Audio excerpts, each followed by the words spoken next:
Mini episode 169 of the FDH Lounge is brought to you by TV Howl, your home on the web for coverage of today's television scene and a look at the history of the medium as covered by big-time TV critic Adam Buckman. Follow them on the web at tvhowl.com. The FDH Lounge. You want to schedule your life around it. A long time ago, on a gloomy, wet Cleveland spring night, two men stand alone amidst the late-night drizzle. Their voices echo across the vacant station parking lot as they debate the merits of the great American radio show that have been missing for far too long. On that night, an idea was born. That idea became the FDH Lounge.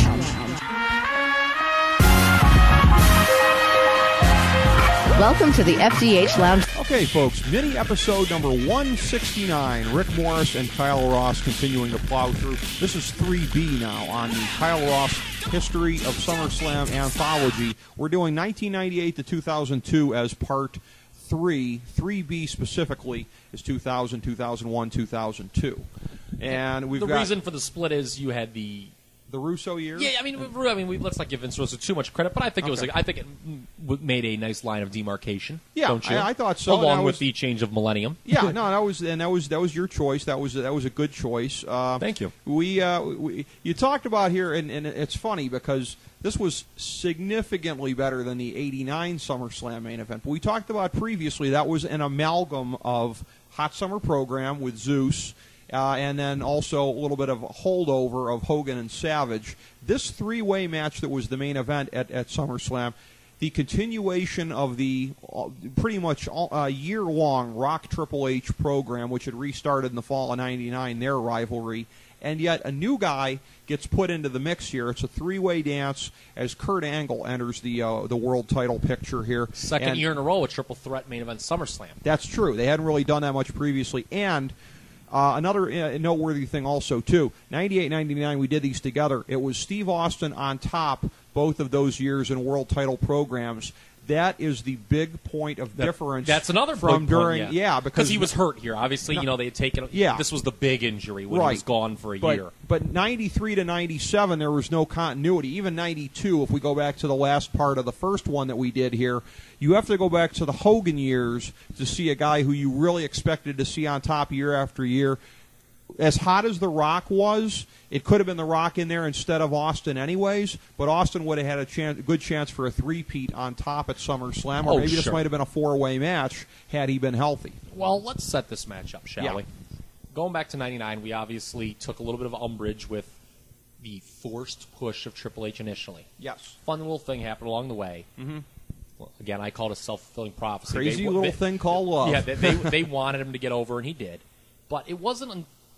The big thing was the angle with Stephanie, where Stephanie goes with him. DX becomes his flunkies. They do the McMahon-Helmsley regime, I believe was the name they were using at the time. Or the fat regime. I can't remember. And he did get over. Yeah. But we talk about that there were a lot of things in the classic idea sense in this industry that you do. And because Triple H was involved, and it benefited him, they didn't do it. I claimed I thought Austin Big Show, and again, Big Show didn't do himself any favors. He was pretty lazy. Mm-hmm. But I would have thought that would have been your main event of SummerSlam 99. Yep. Your big money match, your big free agent signing against your very ultra-hot world champion. I then thought Jericho, coming off a phenomenal debut, right at the beginning of August before SummerSlam 99, should have been the next heel line. Break the walls down! But...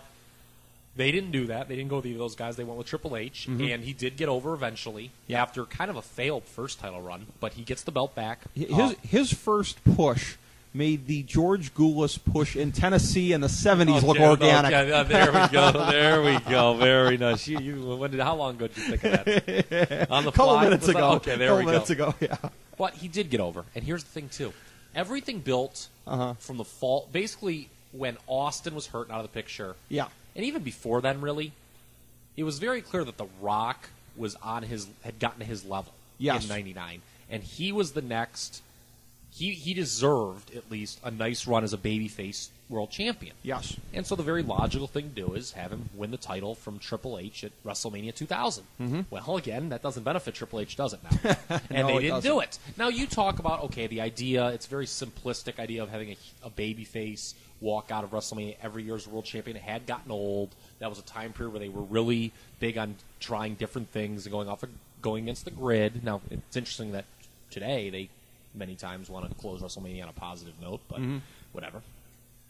They didn't. They did a four-way dance. They didn't even do the one-on-one matchup. They did a four-way that involved Mick Foley, who shouldn't have been in there because he had lost a retirement match, and the Big Show, who they were just desperate at that point to get any return on investment from. That was one of the worst main events that they've ever had at WrestleMania. Yeah, I would say with the exception of like Hogan Sid at WrestleMania 8, it's down there, baby. But, at least the Hogan Sid one had good booking to it. The booking on that one. Traditional booking, yeah. yes. That was just that was just a masturbatory reason to get all McMahon's involved. Yes, McMahon Fest 2000. Okay. So anyway, Triple H, what's funny is by the time you roll, and let's bring it full circle here, Ricky. Work with me. Okay. SummerSlam 2000. Triple H is still firmly entrenched near the top. Yep. Rock is the champion. He wins it. It's very interesting, too. Listen to this. Talk about something they would never allow to happen. Now, 2000, Backlash as a pay-per-view, the April, destroys WrestleMania. That's one of the best non-Major 5 pay-per-views ever, Backlash 2000. Well, it had a lot of the blow-offs. It WrestleMania didn't settle in a lot of things. And WrestleMania had no one-on-one matches. You're right. And it also had Right. a very good, underrated Dean Malenko Scotty 2 Hottie match on Backlash 2000, which I've always enjoyed.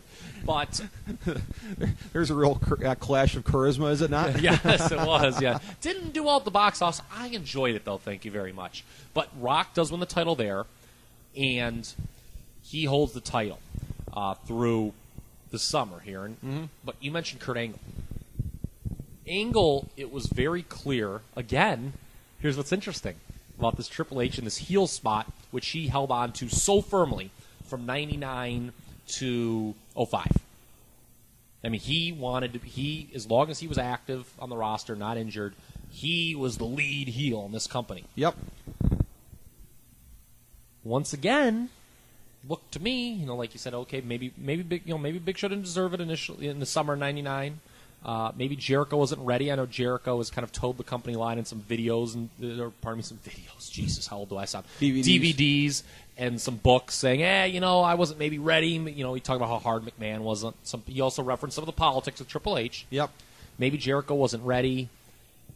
But it sure seemed to me that Kurt Angle was ready pretty early on. I mean, he was not yet, in the summer of 2000, the great worker he would become. That kind of started in 2001. He was a good worker, an above-average worker. He's a very good athlete, obviously, won an Olympic gold medal. Right. But it was very clear from a character perspective, he was ascending to that lead heel role. And, in fact, he winds up winning the world title after this show from The Rock. Yeah, and again, his amateur background he leveraged perfectly to very quickly become an excellent worker. I mean, he's just about the gold standard for guys that came into the business. Danny Hodge back in the day, blah, blah, blah. Okay, but in the last 10 to 20 years, I can't think of anybody that came in with that background that did any better, and I think I might even include Brock Lesnar in that. And the Smarks are going to be burying me on message boards for having said that. I think Lesnar. Kurt Angle's a whipping boy. Yeah, I think Lesnar did a little bit. But here's the thing. Mm-hmm. They never did, when you roll into SummerSlam 2000, they did the big angle here.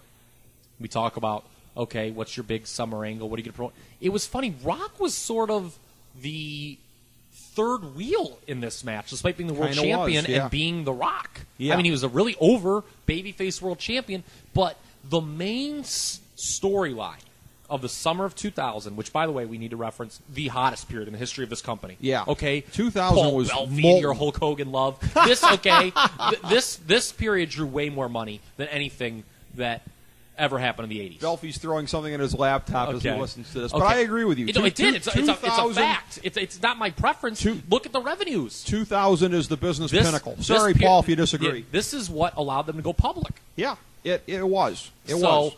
But The Rock's going to have to... And they did this wonderful love triangle story. So Triple H, still a heel, And he gets involved with Kurt Angle, also a heel. So you've got a heel. This is the most over heel versus heel storyline they ever had. And Stephanie kind of made these references, Kurt's kind of cute, and it kind of irritated Triple H. And a funny little thing happened where I'm looking at I remember this very vividly at the time. I'm sure you thought the same thing because almost everyone did. Yeah. Okay, the logical move here is to have Stephanie turn on Triple H and go with Angle and have Angle be the new lead dog on the heel side as champion. Again. Yeah. To put my final stamp and I'll let you speak. That doesn't benefit Triple H, so they don't do the natural decision. And that's what, again, a lot of people have problems, some very legitimate problems with Triple H. And the way this was handled. Yeah. Because you could look, they'll say, Kurt Angle beat The Rock. He was the world champion for several months. Yeah, but, him and Jericho always said, we got runs as world champion, but we never felt like the guy. Well, no, that's a very good point. What I was going to say about that was Triple H was really kind of getting over as a tweener at that point.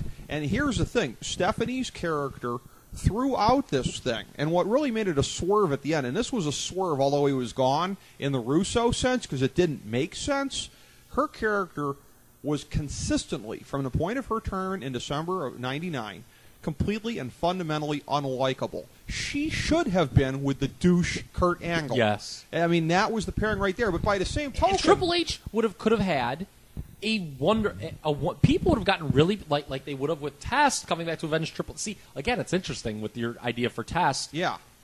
Test is avenging this storyline. What would happen? I don't know how you get Angle involved there or whatever, but we're getting way off the path because too much fantasy booking alert. Look out. But Triple H, the logical idea was that he would turn babyface after a massive heel run. Right. And they didn't do it. Well, here's the funny thing. And this was a weird executed match because The Rock retains here. And remember, Angle got hurt legit in this match. Yeah. They did the angle early where he got pedigreed and the table broke wrong. And he took it on his noggin, man. He did. He took it on his noggin. So he was out most of the match. And The Rock, he did come back, but the Rock just goes over kind of clean, which was kind of odd, I guess. Particularly since The Rock was going to be getting into a feud with Angle and going back and forth in the fall and winter with him with the belt. Yeah, but it was never a real feud. It didn't seem. No, it's true. Like, what was I guess the issue was the belt, which is as fine as issue as any. But the only issue was the belt. Actually, who did The Rock even wrestle the September? They did like a 4-way at that. Remember? Yeah, they did. It was like Benoit, Undertaker, and Kane or something like that. Something like that. But Unforgiven '99. The thing that's interesting is Triple H at that point in time. I mean, he was less than a year into his on and off screen relationship with Stephanie McMahon, and he very legitimately didn't want to give that. He knew what his meal ticket was. Well, he knew where his bread was buttered. Let's be honest. Call a spade a spade. Here's the funny thing. They didn't get married off-screen until, like, the fall of 03.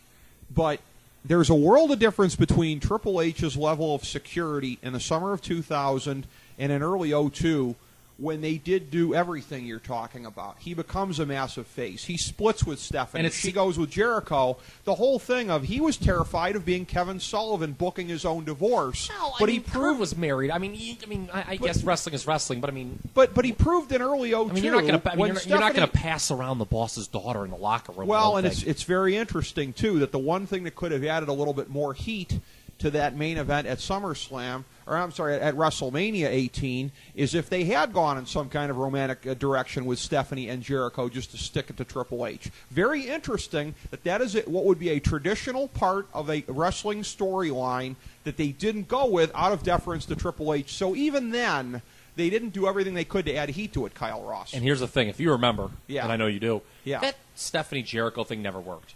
Not at all. People bought Stephanie and Angle, and I think kind of just wanted to see it because you're right. Stephanie's character was so fundamentally unlikely. It would have worked perfectly. Yeah.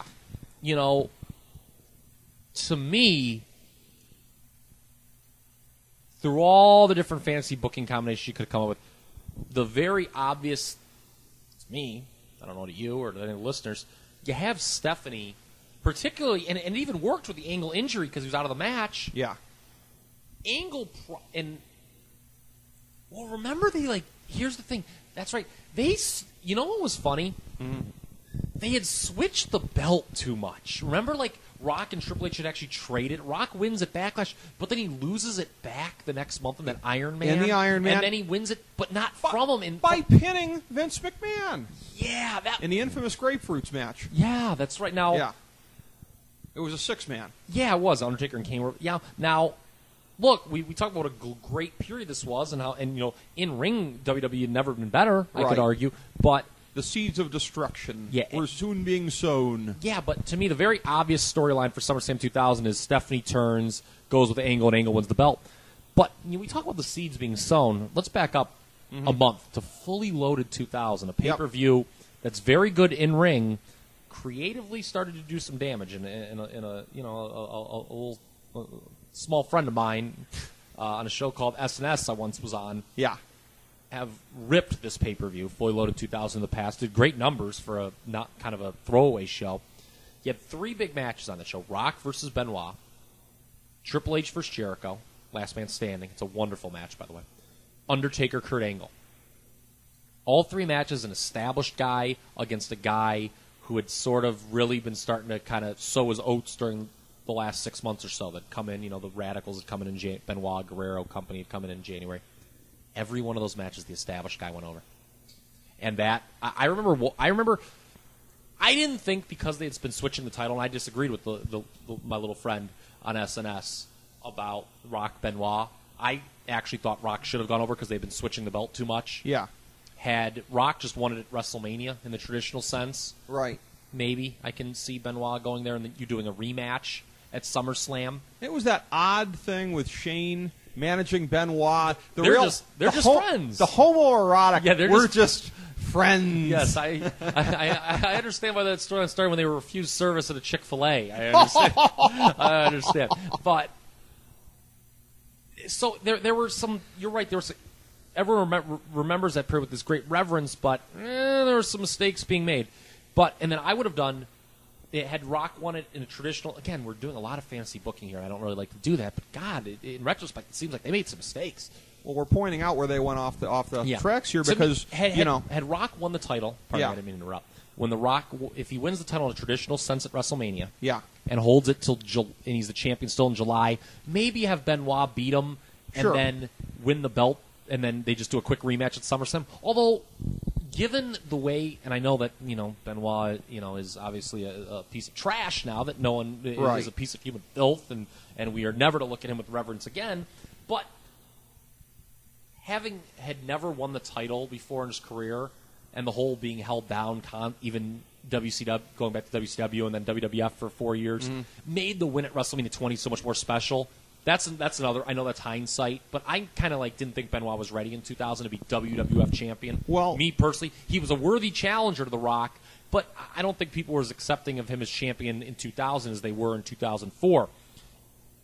So, but the other two, well, let's bring it back, regain focus, Kyle. The other two, with Triple H going over Jericho and Undertaker burying Angle. Yeah. I thought were inexcusable decisions that Fully Loaded in Dallas, Texas. They really were. And, you've got Benoit and Jericho, each of whom had gotten their bloodied scalps going slightly through that glass ceiling, firmly shoved back below it at SummerSlam as they were wrestling one another. In a 2 out of 3 falls match, that was a fine match. It's a work rate showcase, but it's almost WCW-rific in terms of, you two and go have the match of the night. But yeah, the adults over here at the big table are going to have the storylines. You kids at the card table go entertain the smart And they did marks. a 2 out of 3 falls match. It just seemed rushed.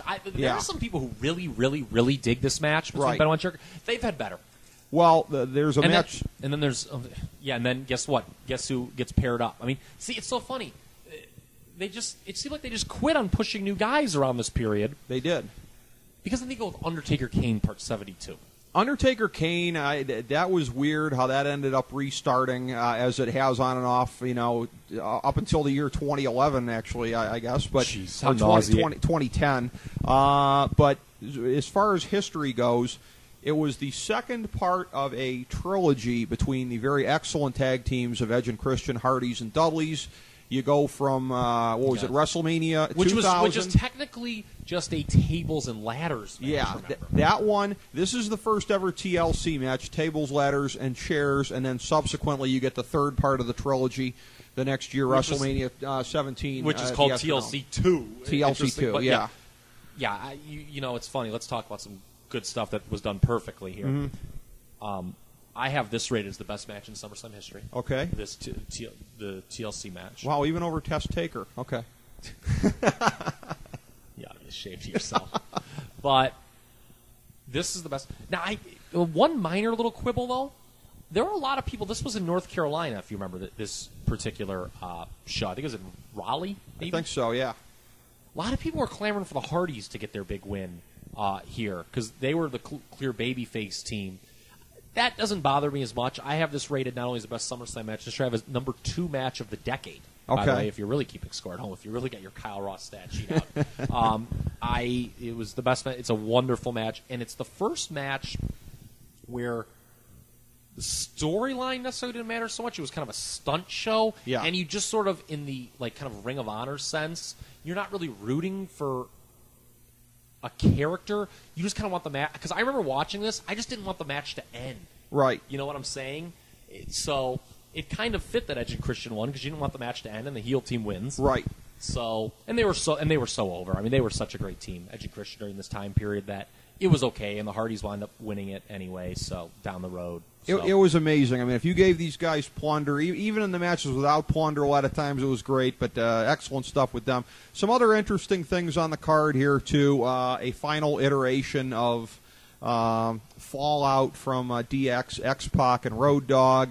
You had RTC and Too Cool, which was kind of indicative of what was happening in the era. Chyna and Eddie against Val and Trish in an Intercontinental title match. It would seem kind of Russo-rific. They were doing. Yeah, remember what we talked about in our 98. We talked. Here's what's funny. 98. We talked about that being 11:59 for the Intercontinental title. Yeah. We didn't even reference the belt in 99. And here, I don't even remember what was going on. I don't know who was the champion and who came out the champion. This is 12:15 of the next day. Well, I think this is where Chyna won it. Actually, I think because Chyna and Eddie were on the winning end. This might have been where she won the belt and then was going up against Jarrett. No, that was 99. When that's right. But she did win it in this period. She won it again? Yes, I think she wins it in this match. Again, 11. The time had passed. Didn't mean anything. I hated that. Waller Taz was another one on here at Battle of the Commentators. Where they didn't, and they jobbed Taz. Yeah. They jobbed Taz. Remember that? Oh, God. Survive If I Let You. Not so much. And Shane McMahon taking care of backstage one of his real pet projects in the company, never went anywhere, dropping a hardcore match to Steve Blackman. Remember he did the huge jump? That was like jump. His project, yeah. He was always going to be the guy to get Steve Blackman over. God bless him, it never worked. You know what's funny? We've been pretty negative in our discussion on this show. This was the best SummerSlam ever when it happened, I thought. When it happened, yeah. It was. And it certainly ranks for me in the top. To be honest, I would have this SummerSlam ranked as the second best SummerSlam of all time. The one thing I want to say, too, and there's a lot of good in-ring work on it that saves it. It's just like, God, when you look back at it, it's a lot of missed opportunities. You're certainly not speaking of the Cat Terry Stinkface match when you talk about the great work rate. But a brief note on Shane McMahon, and I think why justifiably so. He hasn't gotten the vitriol that a lot of his other family members have gotten from the IWC, because whether or not he picks out the right guy or not, I like the notion of the son of the owner of the company sees somebody in the locker room and says, I want to try and make a star out of that guy. I'm going to set up a program out there and go and kill myself to try to get this guy over. I like that. I like that Shane McMahon is willing to do that. Did he pick the right guy? Evidently not. But that's tremendous that he did that. Yeah, because he probably looks at himself and he's like, I'm pretty lucky to be where I'm at. I'm the boss's son. Since I don't have to work, since I don't work on because people around this period took umbrage with this, that because Shane wasn't working a regular schedule, he would work the matches nobody could keep up with. he would basically just go all out, and he could do things like jump off the Titantron and do these silly things that a regular worker probably would be afraid to do for fear of getting injured. Right. But let's look at the glass half full, he was trying to get Steve Blackman over. It's just that Steve Blackman was the black hole of charisma. Yeah, exactly. I like that. I just wanted to say for a minute how much I respect that. So yeah, this was Shane McMahon did a lot more for Steve Blackman's career than your boy Al Snow did. My boy Al Snow. Definitely got to hook up the Al Snow Kyle rematch on the show here one of these days. So then when you're looking at SummerSlam 01, Kyle, next one here in 3B of our anthology, you've got you really have to go and start to take a look. WrestleMania 17 this was not quite like the resets that WCW was doing in ruinous sense their last 2 years of the company from the first Russo period on down, but it was a real kind of a soft reset from WrestleMania time forward as Steve Austin goes heel and starts that chapter with McMahon. You've got a short-lived alliance with Triple H before he ends up going on the sidelines, and you've got the start of what becomes the full-fledged invasion of WCW and ECW, even if it's in name only, over the summer. You've got a point in time here, and when people point to the end of the boom period there and really starting at WrestleMania 17, a lot of people point to Austin's heel turn and how ill-advised it was under the circumstances. But a lot of Attitude Era storylines were being put aside at that point in time in favor of various new directions, and these new directions consumed SummerSlam in the form of the invasion. I would agree with that. I mean, certainly people can hear us debate WrestleMania 3 versus the merits of that show versus WrestleMania 17, which is better, by listening to our WrestleMania anthology. I personally believe, I'm against the grain, I believe WrestleMania 3 is the better show, simply because while in-ring top to bottom it may not be as good, it is a celebration of the one boom period, where WrestleMania 17 is a clear end of the celebration. Punctuation. Yeah. The punctuation mark, I'm not sure what you call it, but it's not a good one, I don't think. An exclamation fart? Yes. Yeah. But the Austin heel, all right, look, everyone knows by now. Let's just kind of set the table here, as we've been doing for all these SummerSlams here. Yep. We don't need to spend a lot of time on these things because they've been discussed a lot in many forums, us included. The Austin heel turn was a dumb idea. Everyone agrees on that now. Mm-hmm. Steve Austin agrees on it now. He said it on his recent DVD. He's like, it was his idea. He takes full blame for it. But he's like, in retrospect, I should have just stunned McMahon, and that would have been weird. But for him, it would have been okay. But look, here was the interesting thing. They had so much going on. It would have been crazy to be in the book, and then they don't really. It was creative team, I think, by that point, that booking office. Yeah. But what happened? Because you have to go a little bit before WrestleMania 17 to understand SummerSlam, in that you have Vince McMahon's purchase of WCW. Mm-hmm. And it was such huge news. And remember, I remember leading up to WrestleMania 17, I know that was the so-called peak and the end simultaneously of the Attitude Era. Right. But I thought, and we've been talking about some of the some of the little missteps here and there adding up in the last two SummerSlams, despite both of those shows being very good and very successful business-wise. I had kind of become a little agitated, I remember, in the spring of 2001, Ricky, at some of the creative directions, at the guys like the Benoits and the Jerichos being held down. People don't look down on me because I said Benoit. At the time, there were a lot of people upset about that. You didn't know he was a murderous SOB? Yeah, yes. So I remember getting kind of irritated, and it just seemed like there was the glass ceiling, now that they had dominated WCW and then eventually just run them out of business, or WCW ran themselves out of business, had been established. There was a glass ceiling. There was the Austin, Rock, Undertaker, Triple H, whoever else group, and then they were repeating the mistakes of the company that they had beaten. And then you kind of had your Jericho, Angle, Benoit level, whatever. We don't need to rehash all this. But so McMahon buys WCW. It was such a big story. Everyone knew about it. It was kind of as much as wrestling can be front page news. Mm-hmm. You could argue that was the biggest story ever in the history of the business. WWF buying WCW. And they were already very front and center because that was the spring of the XFL. So they were getting a fair amount of mainstream attention for that as well. Sure.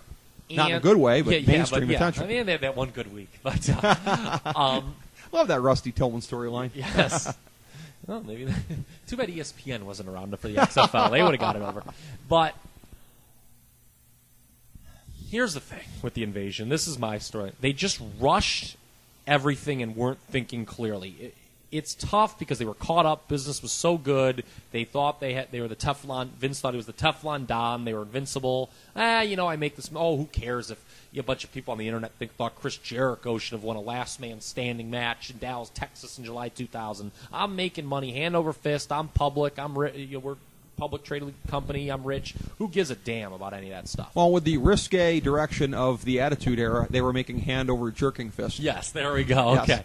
But here's the thing. I just think they rushed everything. And I think that's really key when we start talking about SummerSlam 2001. They rushed everything. They wanted to address the purchase of WCW. Yeah. So what's the first thing they do? They do that storyline, which everyone remembers, and they speak about it usually with great reverence, where Shane comes out on Nitro and announces in storyline that he is the owner of WCW. While I agree that they needed to address the purchase somehow, and that storyline, if you remember, tied in very well to the Vince-Shane match at WrestleMania. It worked for that. Yes. But here's where they were being very nearsighted. I think nearsighted. I don't know if they're nearsighted or farsighted, but they were wrong. Okay? That the crowd eventually was not going to cheer for a babyface WCW against a heel WWF. Right. Vince was representing WWF and Vince was this huge heel. And I don't think they thought of it, and then they got to that where, okay, Shane wins the big blow-off, as he should have. It's probably the best non-wrestler match ever.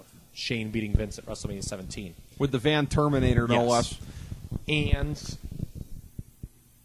they get to the point where it's, okay, well, we're going to start pushing Shane McMahon's WCW, and Shane's his babyface, and logistically, it became a nightmare because people didn't want to... WCW, look, and we're going to get to this big time in this podcast. They've never done outsider angles properly in the history of the company, even going to Brock Lesnar this past April 2012, if you're listening to this podcast in 2020. But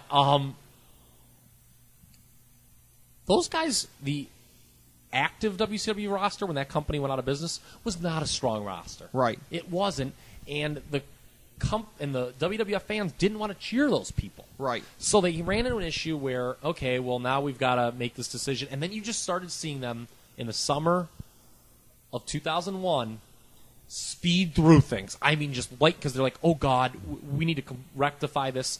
And rather than making subtle decisions, they were making, you talk about resets. Yeah. They were making wild decisions. Do you remember some of those Raws in the summer of 2001? Yeah. They had kind of done this thing. Austin was the heel coming out of WrestleMania.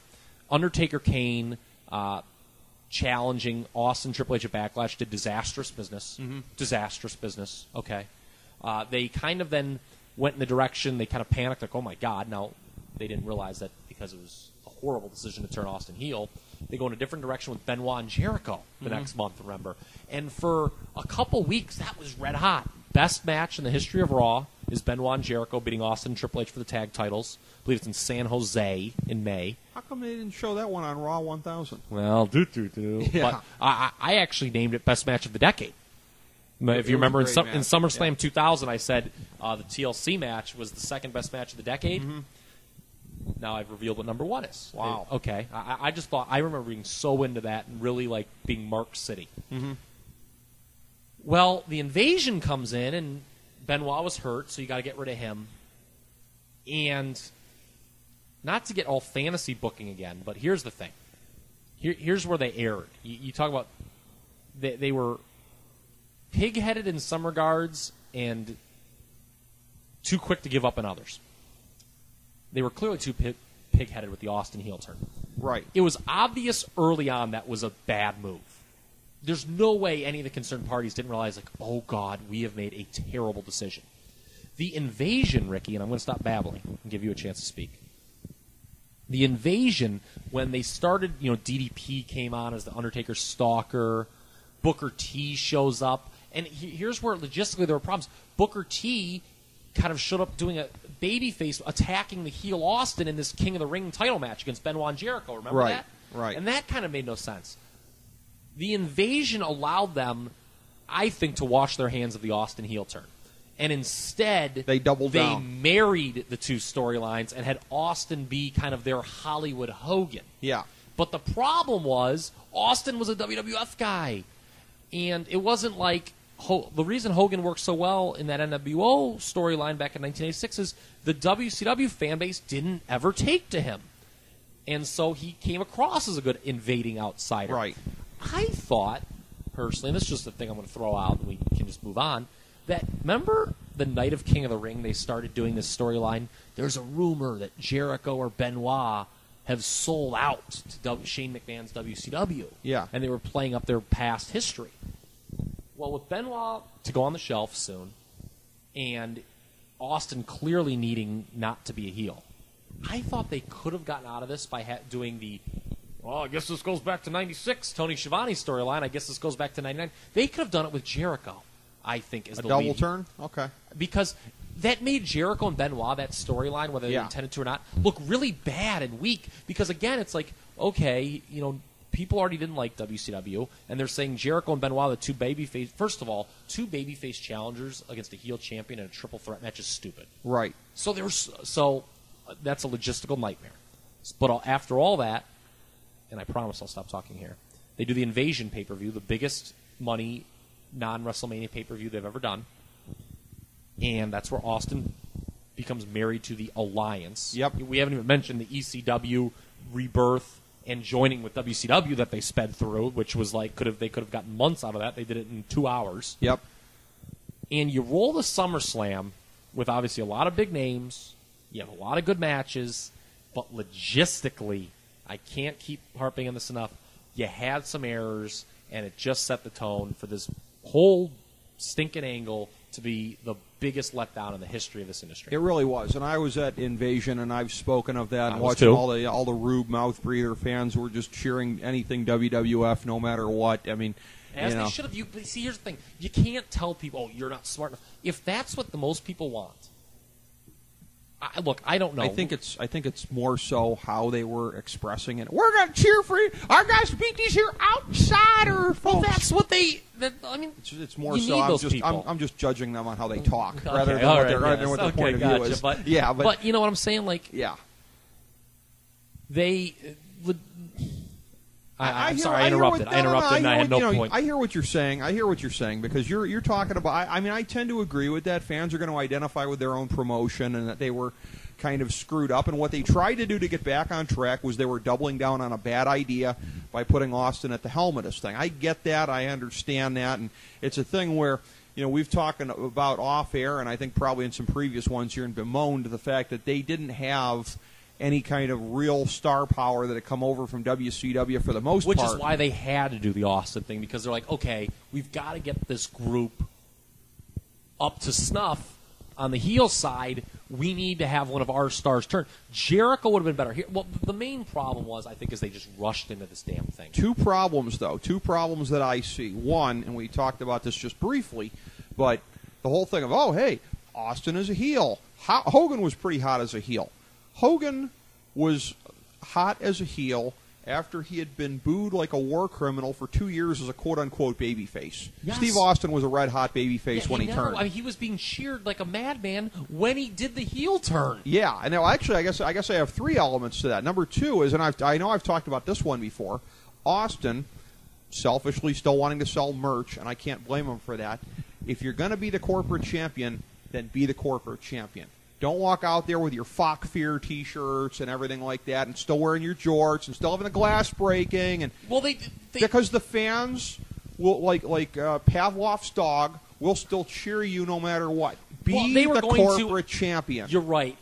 They did make some. Remember, they changed his music a little bit. But it was still kind of cool. A if little you remember. bit. I mean, it wasn't as good, but it was still like kind of like a hard rocking. But like McMahon in '98, at the dawn of the McMahon-Austin feud, McMahon wanted him to become the corporate champion. Where are your Gucci's, Mr. Austin? Yeah, I love that line. Okay. So why was McMahon He should have finally said. I mean, he could have been a little wink to the smart marks. Yeah. He could have been like, Mr. McMahon, I finally bought those Gucci shoes. Thank you. That's what I'm talking about. But here's the other thing, too. In terms of him leading WCW, the real problem with that, okay, you're going to have Hollywood Hogan leading the NWO. The NWO was made of whole cloth. The NWO was whatever they made it at its formation with Hall, Nash, and then Hogan, and then going forward, versus WCW, which had existed in one form or another for a very long time in the other place, and you're putting Austin in charge of it. Do you understand what I'm saying about the distinction? Hogan led something new. Austin led an established brand that couldn't have been less associated with him. Agreed. And the whole moral of this story is just the logistical errors. And I think there's no better symbol of that than the world title match at SummerSlam 2001, yes, which is Steve Austin versus Kurt Angle. Mm-hmm. This is so indicative of 2001. It's two very good performers. Yeah. It's a great match. I could argue that this is near the very top, if not at the top, of best matches in company history with a non-finish. Mm-hmm. They do a double DQ because Austin just keeps like beating up refs to save the title. Yeah. This is he just takes all these bumps despite having that bad neck, but the thing is, it was a babyface Kurt Angle, and he did a good job against a heel Steve Austin. Mm-hmm. To his credit, did a good job. Yeah. But it just didn't feel right. You think about that. It was this wonderful match, but it just felt like both guys were still being miscast. But that's how talented they both are. Yes, each of them in a role against the grain went out there and produced a match the caliber of what you described. Yes, and that's the thing. I think it's a credit to the performers, yes, to succeed in spite of the promotion, yes, which is how they got away with so many things. They got around these missteps in 2000, 2001, and then into 2002 because the performer, the quality of performer they had was so much greater than, like, say, today when they have a misstep and it's just like, oh, God, like you just screwed yourself for 4 months. Well, you had that, and then you had, this is the first of any of the pay-per-views, and we've seen this ever since in the company. Well, for a period of time in 2002, there was the unified title. But from this show forward, it would be 2 world titles on a show. In this case, it was the WCW world title, or as they called it at the time, the WCW title. Nothing like diminishing the caliber of something you just purchased by taking world out of the title. Booker T coming in defending against The Rock winning it here in his return to the WWF. Which also, again, not to catch up, that felt rushed. I mean, Booker T was kind of, certainly moving forward, he wasn't by any means, there were some people who thought like he was at The Rock's level at that point. I can't sign off on that viewpoint. I'm sorry. I did think he was one of the brightest lights in WCW, even with the big boys that we mentioned weren't there. But yeah, he wasn't at The Rock's level. Of the guys they had to work with, the holdovers from the active WCW roster, top 2 or 3. He was clearly moving forward, I think, the best piece they had. Yeah. And this, right off the bat, stamped him as, well, there's a reason we didn't have him before. But by the same token, I mean, and I just thought I thought just having that match at that time was a bad idea. It was. WCW needed to come out of this show dominant. Like, remember the NWO? Every freaking show in 96 and 97. It got so repetitive, but it's still, like, they came out ahead for the most part with some notable exceptions. And this, Austin was still the champion, but it just didn't feel like a strong heel group. It almost felt like, well, I guess they do stink. There was all top down the card. The only guys on the WCW side that succeeded on this show were guys that had been moved over from the WWF side, like X-Pac and Test and Austin. I'm going to connect all the dots that we've made thus far here and end up forming a Mona Lisa out of that, because here's what I'm seeing. When you talk about the changes of direction and the hot shotting over the summer and everything like that, they were screwed by when SummerSlam was on the calendar. Because here's the thing. Had it been another couple months down the road, you could have had Austin do that job to Angle. He subsequently jobbed the belt to him short term, but you couldn't do it just a month after the invasion. You couldn't have Booker T go over The Rock right after The Rock had just returned, and yet The Rock had to fight somebody big from the WCW side, and as you pointed out, if it wasn't Booker T, who was it going to be?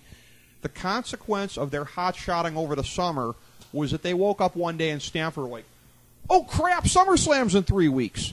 And they had to go in these directions and do these things here. And the real answer probably would have been, the better answer would have been to transverse the results here. Maybe Booker T gets a cheap win over The Rock, but Angle gets the feel-good win at the end of the night over Austin, but you couldn't do that just a month after the invasion of having The Rock chasing, or having, Austin chasing Angle. So they were kind of screwed by that. See, I think it goes back, you talked about it. The problem was the doubling down of the Austin heel turn with this. Yep. You're right, because they put themselves in had they... I don't know. I mean, this again gets into like fantasy booking. I talked about what if you had Jericho be the initial... I guess this goes back to 99, folks. Yeah. What if you had he would have won the title of King of the Ring... Austin's back as a baby face. I don't know. They wrestle on Jericho. I don't know. I mean, you can come with a million. Everyone comes up with their own million different concepts. It just seems that like anything else but what they did would have been better. I think so. Because it's incredibly they had this wonderful storyline that seemed to be it was going to be the greatest of all time. Remember, and 3 months later it was over. Ricky, you talk about other. Well, that's and because they didn't even introduce the big stars. Now, granted, there were some contractual situations. They didn't even get Goldberg until 2003.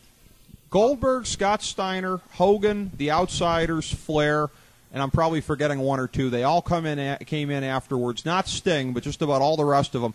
It really was the WCW versus WWF war in name only, and that's one of the reasons that it fell apart. You got some dream matches out of the situation. I think that's the legacy of basically him, McMahon buying WCW. You got Rock Hogan. Stuff like that. Yeah, which actually came after all of this. Yeah. One of the only other names of any significance here, and it just shows you, since he was one of the biggest names with all the other ones left on the sidelines, DDP tagging up with Canyon. Just buried unmercifully. Yeah, by Taker and Kane, unification match of the tag team titles from different companies. See, here's the thing. DDP, was he a guy like that I'm saying should have come in and started giving the diamond cutter to every WWF star and beating them? I'm not saying that, man, but he was at least one of the decent pieces they had. Get the value out of him. Yeah, get the value. Something. Yeah. And they just made him and Booker T, who were basically the two, I think, bigger name guys on this show, look like fools. I will say one guy that did get himself over on the show was even more so on that Invasion show in Cleveland that you referenced.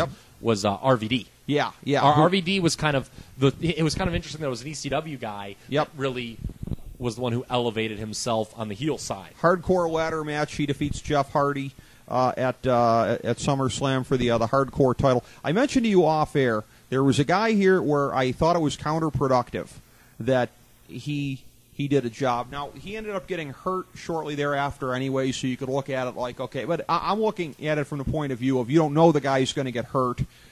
You should try to get something out of him. Rhino, who was a very dominant ECW champion towards the tail end of that run there, who in true WWF fashion came in as just another guy and was treated that way throughout. But now you got the Invasion going. Now being, dominant ECW champion at the end should end up meaning something. And you got him in there with Chris Jericho, and he's just doing the job. Couldn't Jericho have gone over somebody else? Yeah, that was weird because Jericho had lost. It's funny. I would have had Rhino start carrying around the ECW title again. Well, it goes back to all the Rush stuff. But here's the thing. Jericho had kind of worn out his... This is also, and again, when I say these things, I have like 10 years of hindsight, which isn't fair to them at the time. But Jericho kind of worn out his welcome, I think, as a babyface, believe it or not. When he was kind of getting a little cold as a babyface. And he, in fact, winds up turning heel and becoming the champion anyway after they ditched this Invasion angle. Right. So to me, I thought they could have got maximized value with him on the heel side. You're right. He wasn't doing anything at this period. This was kind of an extension of the old Jericho-Stephanie storyline. I remember Stephanie's in Rhino's corner in this match. And, yeah, it was just another example of, look, hey, you can build here's a new guy you can build, but everyone complains about us not giving Jericho, so we'll doubly screw it up and have Jericho beat this guy, even though you're right. I mean, that's just, a lot of errors. Seemed like it was kind of weak. The other thing with Jericho, too, what they ended up doing as the Invasion was losing steam and everybody could see that the WWF side was being booked stronger, rather than actually, allowing the Invasion Alliance side to get any heat, they did a thing in the fall of where Jericho and The Rock were at odds for the WCW title, so that, could be some dissension from within on the WWF ranks, as though that's the only way they can be beaten, is if two of their top guys are distracted. And that was a with one wonderful another. storyline. It was. It was a wonderful storyline. It was. But I would have preferred that, the heat come from the other side. Yeah, I mean, like you said, they didn't have a lot of good stuff yet, and it was compounded by a lot of rushing and poor decision making. I will say this, though.